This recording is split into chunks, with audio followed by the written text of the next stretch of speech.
Is highly dangerous. We're going to have 500 volts suspended in the air. Things could go horribly wrong. Hi, and welcome to Low Headroom. This is the first edited video of the channel, and today we're going to take a look at an Ampeg V4. We're going to do a demo, a recap on it, and then another demonstration to see how it sounds. Now, right now it's in pretty good working condition, so I'm hoping I don't screw it up too much. But anyway, I'm looking forward to it. Now, a little history on this amp. My dad used it in the 70s touring with the band. I used it myself in the early 2000s, playing some gigs with the band and recording. It's got great tone. You can go all the way from high cleans with great reverb to a Marshall-esque growl. So it's pretty cool. When I first got it, it shocked the hell out of me, literally. I plugged it up here in the basement, and I got a 120 volt shock through the audio cable. So the death capacitor had gone, and I've never experienced that in an amp. I've only heard stories, and it had become a death capacitor. So that was very interesting. I kind of wish I would have filmed the multimeter saying 120 volts. Now when I flipped the polarity switch, something was still working because I only had about 10 volts then, so it became non-deadly at that point. Anyway, this thing goes up to about 140 watts. It's crazy. It made my homemade attenuator smoke. This will be a topic of another video on how to make one of these out of a Home Depot electrical junction box, 2 jacks, and an L pad. We'll go into detail with that later. But anyway, yeah, hope you guys enjoy. Here's the beast in question. Let's take a look a little bit more closely. Anyway, what we have here is the original paper cap, and we're going to replace that one. And then we've got a few capacitor cans as well, 3 in fact. We're going to test those resistor values and also pull those out. So alright, so we've got this capacitor kit here. Just going to go ahead and force this box open without the appropriate tool. Rip it open crudely. Okay, it's an envelope here. Look at those beauties. Yes.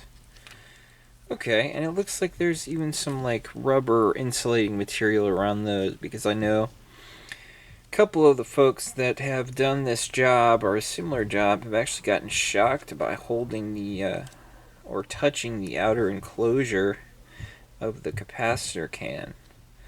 So I'm going to still try to use the cardboard tubes off of the old ones, but it's good to know that these two at least are somewhat insulated by this rubber material. It's like Christmas, except you know what you paid for it. Alright, so here we've got the 40 microfarad mod 500 volt DC. That should be this. And before you yell at me for touching the amp, I've discharged the capacitors. Let me go ahead and show you how I did discharge the capacitors. I get this tool off Amazon. Kind of confusing because it has this detachable gator clip on it, right? So you just attach your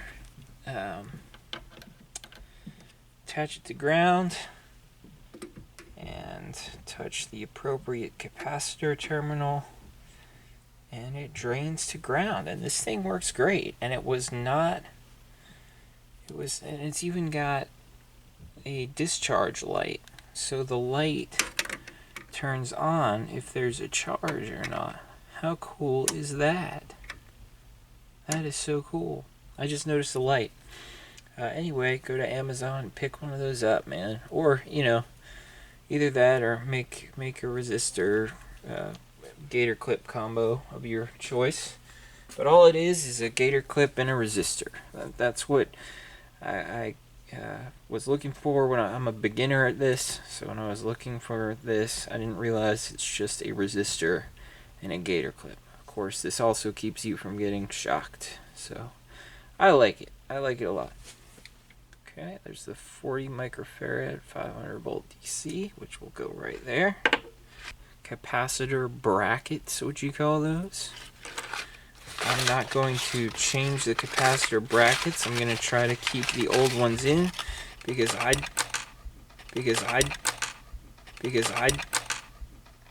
dislike drilling rivets out of things. It was a pain drilling out rivets. Okay, I've got two 10 microfarad 160 volt capacitors.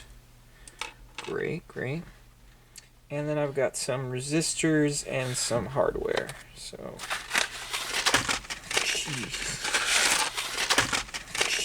Oh, there's a site online where you can look at the colors here. I'm guessing they're replacements for these. So we've got black, yellow, and silver. Okay. Alright, so I'm going to put all this shit back in the bag, and so I don't lose it, which I lose many things, so I'll likely lose it. And I'm going to then begin desoldering that capacitor. Okay, so we're about to, wow, that illusion makes it look as if it's moving. So I wear a headlamp because I'm too much of a cheap ass to buy appropriate lighting. So the amp is safely discharged. It's now time to take our soldering iron and begin. Let it, so that we don't melt any more of the insulating material around the wire. First, let's observe the polarity. This is positive and this is negative. We have this clipped. I'm going to figure out how to detach this safely. And I'm pretty sure that these are the rectifier diodes, and I'd rather not. Of course, you can't see what I'm doing. So I am using, so Ampegs, whether you know this or not, they use a very interesting screw type that only a specialized tool would fit in. Luckily, a flathead does the job most of the time. Okay, looks like the rectifier diode. Okay, so it was oriented this way. We assumed this was negative and that this was positive. Taking a look at the schematic, let's see. You can see underlined here in purple is the 40 450 volt capacitor we're looking at. And the negative end of it hooks to the triangle of the other CAN capacitor. So this is the lead, and you can see it goes over here to the CAN capacitor, and there is a triangle on it. So this lead goes to the triangle. Alright, so I'm going to put this back in because I don't plan on using the metal housing here. This right here, it's not adjustable, so we're going to use zip ties. Okay, so I am actually going to put this back in because zip ties. I know I'm supposed to have one hand in my pocket, but go in your home. I know you're capable. I know you're capable. I know you're capable. And secured. Alright, so negative. Now I'm going to bend these little guys into J's. Kind of like loops. They're not long enough. Damn. Alright, so I ended up being able to use this metal guy, and this may not look safe, but I would be willing to hitch it to my truck and try to pull it out of there. I mean, I've really torqued those down. Then I made a loophole, a simple loophole, and I've used the helping hand, which really isn't necessary at this point, to hold the wire.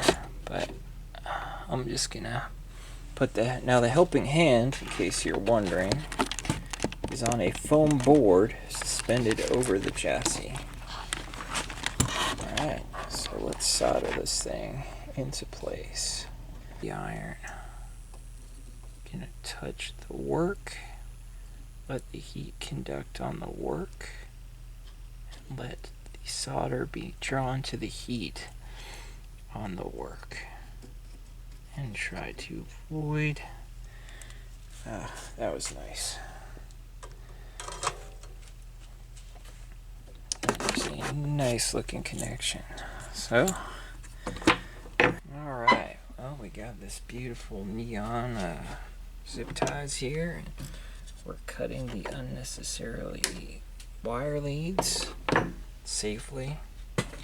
Now what we're going to do here is the same thing we did over there. We're going to create a loop.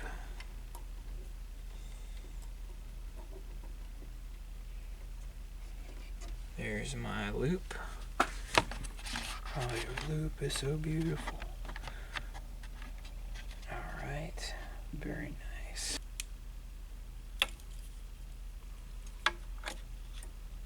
It's weird talking to yourself in front of a camera. I'm not used to it. I don't YouTube much. This is my first attempt.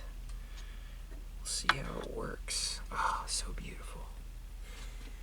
Now that is a nice solder joint. Alright, so we got that one finished up. Let's just take a look here. What I could do now at this point is actually test the amp. The amplifier was in working condition when my dad brought it by. In fact, it worked perfectly. But I felt like it was leaking some DC through the cabs. And it's time. I mean, these are from 1970. It's time. So the next one that we are going to set our sights on is this guy right here. Alright, so we've got a little battery power, but not much. I've made a crude wiring diagram. I'm going to show it to you. Okay, color pencils would have been ideal. These are the, this is of course the 40-40-40, and then the others are the 40-40-70s. 40-40-70, 40-40-70, and 40-40-40. And yes, it looks pretty terrible, but it's going to steer me right, hopefully. Going to put it on DC, and let's see what we get. Oh, 1 volt. Nothing. So it looks like we still need to discharge. So let's do that now. Let us discharge. Clip it. Probably not. Oh, come on, baby. It's hooked. Okay, it's hooked in there. I'm going to clip the wire. And I'm just going to clip these. Yeah. I'm just going to make it go faster. And I'm going to clip them. Go ahead and put one side to negative. Yeah. Not best practice right here at all. 133. Okay, 133. Sorry, the battery died. As you can see, I've got the resistors out. They have drifted to 130K, whereas in the schematic it calls for the 100K resistors that we saw at the beginning of the episode. So, let's go ahead and mount this back on the tripod now that we have a full battery and continue clipping components. So, I actually got the capacitors from fliptops.net, and they were expensive, but they fit right in. So why didn't I turn that the other way? Okay. Alright, so the capacitors are totally disconnected. Well, now what's actually holding them in is these tabs. It's like they're twisted, so we gotta untwist them. Not only untwist them, but make sure that the tabs are straight so that these will come out. This looks to be a harder task than I anticipated. Definitely. There's a trick to this to get these tabs. Brute force. Take a pair of needle nose pliers. Just turn the tab back and forth carefully, and the tab comes right off. Now let's do it to this one, which is quite visible. Get a good grip on it in the center. Doesn't take much. The first one came out pretty good. Just got this cardboard tube on it, which I need to figure out how to get this cardboard off. I think someone said you could steam it off. So I might have to do some research on that. New capacitor in the cardboard tube. I wouldn't do it again unless I absolutely had to. Look at what they stuck these things in with. It's like tar, man. Look at that. It's tar. I could scrape tar off of this. So that smelled really good. The way I did it was I used a hairdryer first. I'm not all about preserving originality here. And this was already insulated, so I feel pretty dumb, but hey, it's alright. It'll look original, right? Worth it. This is the one we're going after now. I'll leave the other one in its cardboard sleeve. This seems to be the only one that could aid in using it, so I am going to try to get this one off. Alright. So the trick here is to just get it evenly and turn it periodically. Now you will smell every bar that this thing has ever been in. Now I'm going to rotate it. Being careful not to burn myself. Ideally, you would rotate it with a tool. And I will show you how easy this comes off.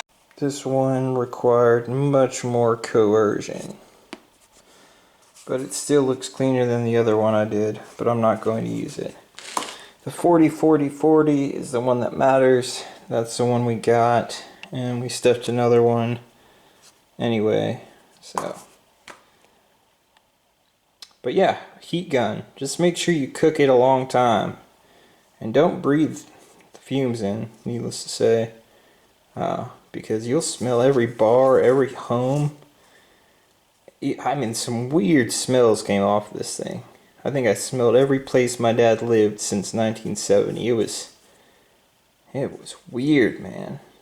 Alright, so the 40-40-40 will go in here, and it fits perfectly. You couldn't ask for a better fit than that. So, alright, so we've got the new 40-40-40 in there, which is great. And now it's time to strip these wires. Now these tabs, they're not going to be the same kind of twist. What we're going to have to do is simply press like that for each one. Now if it holds some wires, just have to do our best. Now stripping time to strip. Alright, so now we've got all of our wires stripped. Go ahead and alright, so we're gonna go ahead and touch the work and heat the work up.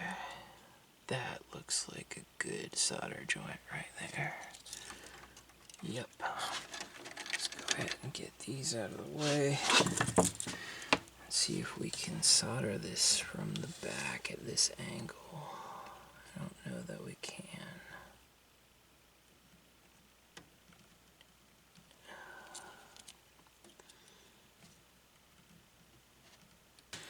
Alright, I think we're good for tonight. What do you do?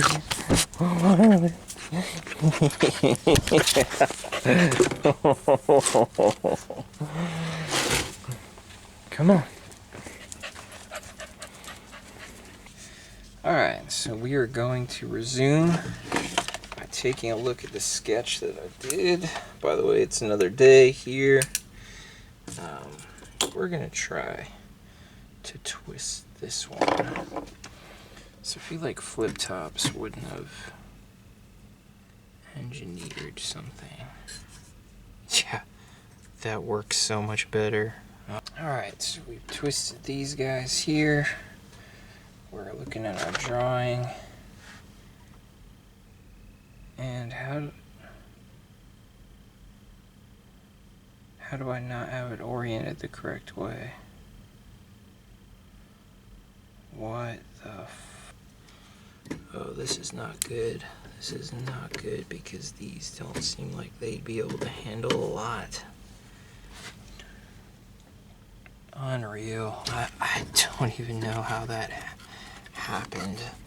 I'm just baffled. Oh, the tubes are in the way. Interesting. Okay, triangle is up. Okay, we just vacuumed it out, and I've also taken this resistor and I've jumped it across both the half moon and the square here. So just making sure that there's nothing but the two brown and the pink wires, and then the jumper. Oh man, the guitologist, he's just like a hero to me, you know. He's like this libertarian, you know, intellectual. I mean, having him and Uncle Doug in a room just hanging out, that would be the best day ever. Alright, I believe this will be the last solder joint of the recap. So let's get to it. Okay, I don't have a variac, I don't have a current limiter, so I'm about to do something potentially very dumb. I'm going to plug this in, and I'm going to switch it on, and we're going to see if it produces sound. So,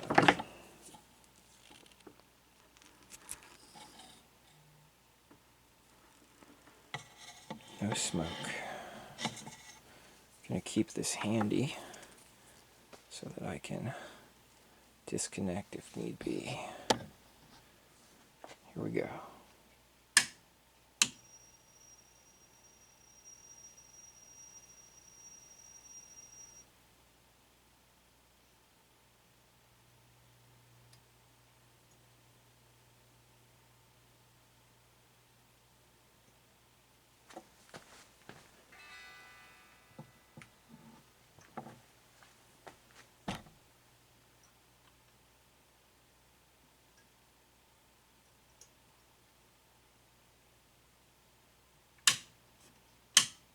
No sound.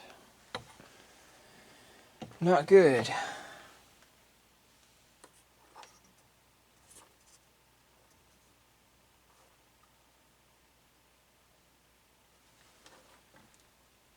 I don't see any preamp tubes.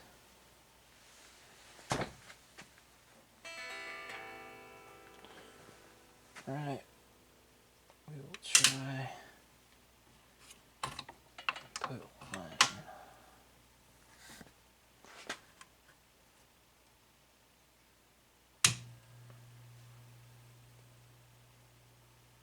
Alright, so interestingly enough, when I went to check these capacitors,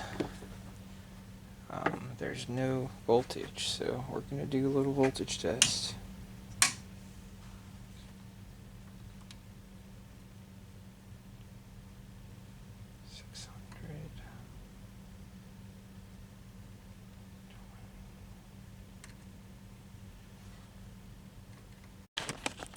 Alright, so see that resistor right there? Yeah, pretty sure that guy's bad.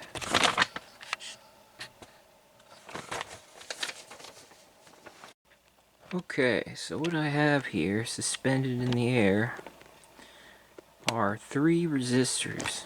All are 10K at 2-watt ratings.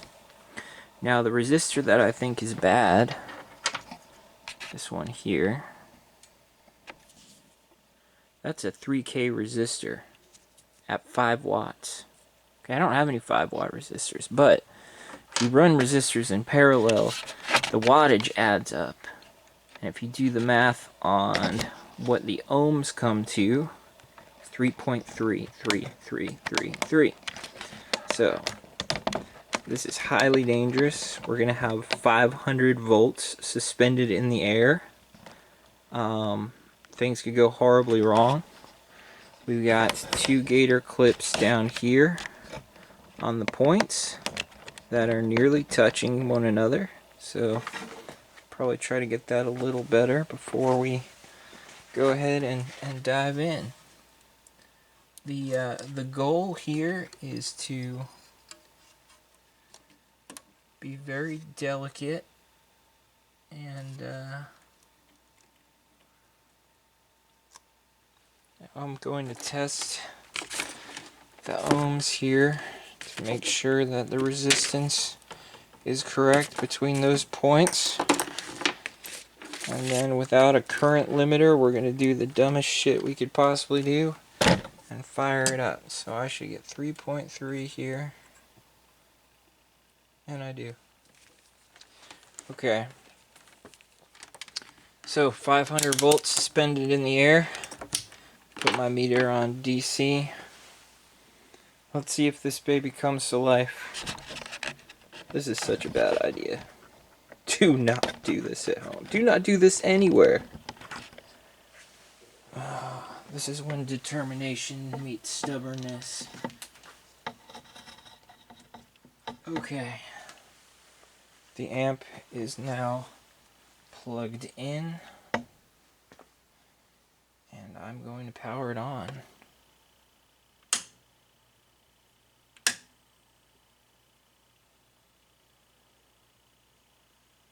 It is on.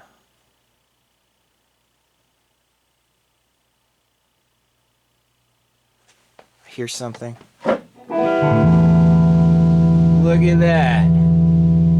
Wow. 500 volts suspended in the air. And it works. Alright. Well, that is a beautiful success. Beautiful success. So we'll go ahead and order that resistor. And appreciate you watching this craziness. Wow. I can't believe that worked. What a thrill. Cap job is a success. And I am elated. Thanks for watching, and get ready for a demo. Welcome back. We have the resistor, a 3K ohm resistor, and now we're going to put this in here. It's 5 watts, I believe. Alright, that looks nice and tight there. Alright, so now we're going to do this guy here.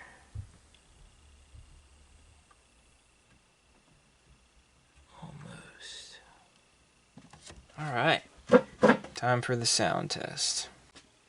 Okay, plugging into input number 2 to a Stratocaster. Currently electrified. Resistor's in. Let's turn it on. Alright, it's humming. Sounds normal. Make sure his speaker's there.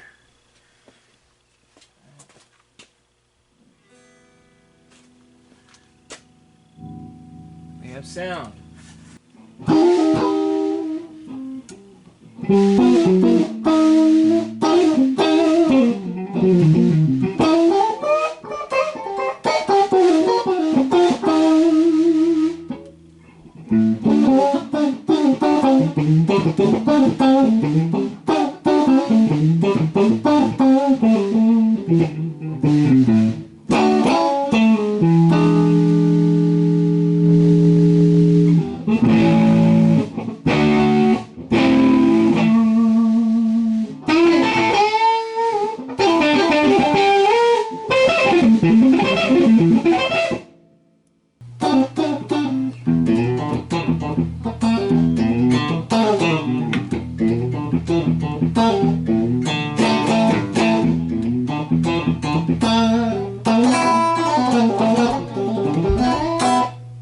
Alright.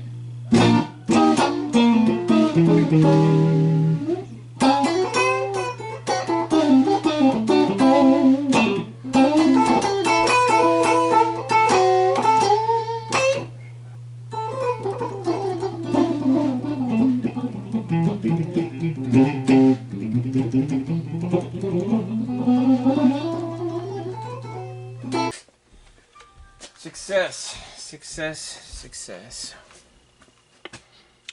We will now reassemble. Everything works well. It's not as sensitive as I remember it being, but it's pretty loud at half mast, which is what I just tested it out on. So, all right, we got a little hum. My memory card was deleted, so we're gonna try this again with a little bit of a blues track. Alright, here she is.